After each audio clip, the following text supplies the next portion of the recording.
Breaking news చూస్తున్నాం. తెలంగాణ రాష్ట్ర అవతరణ దశాబ్ది ఉత్సవాల నిర్వహణ నేపథ్యంలో రోజువారీ కార్యక్రమాల షెడ్యూల్ ఖరారైంది. పోడు భూముల పట్టాల పంపిణీ తదితర అభివృద్ధి సంక్షేమ కార్యక్రమాలపై కేసీఆర్ సచివాలయంలో ఉన్నత స్థాయి సమావేశం నిర్వహించారు.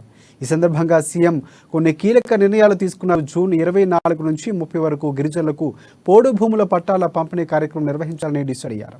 నూతనంగా పోడు పట్టాలు పొందిన గిరిజన వివరాలు సేకరించి రైతు బంధు వర్తింపచేయాలని అధికారులను ఆదేశించారు. ఆయన ఇప్పటికే ROFR ద్వారా రైతు బంధు పొందుతున్న వారితో పాటు కొత్తగా పోడు పట్టాలు అందుకోబోతున్న గిరిజన లబ్ధిదారులతో క్రోడీకరించి రాష్ట్రంలో మిగతా రైతులకు ఎలాగైనా రైతు బంధు అందుతుందో వీరికి కూడా అలాగే అదే పద్ధతిలో రైతు బంధు అందేలా చర్యలు తీసుకోవాలని సూచించారు.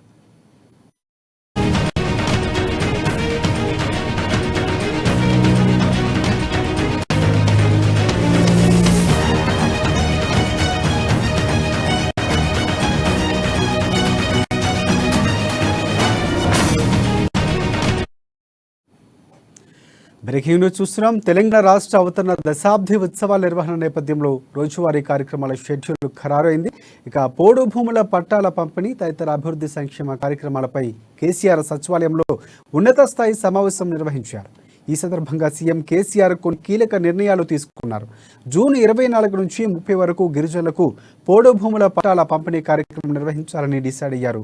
నూతనంగా పోడు పట్టాలు పొందిన గిరిజనుల వివరాలు సేకరించి రైతు బంధు వర్తింపజేయాలని అధికారులను ఆదేశించారు.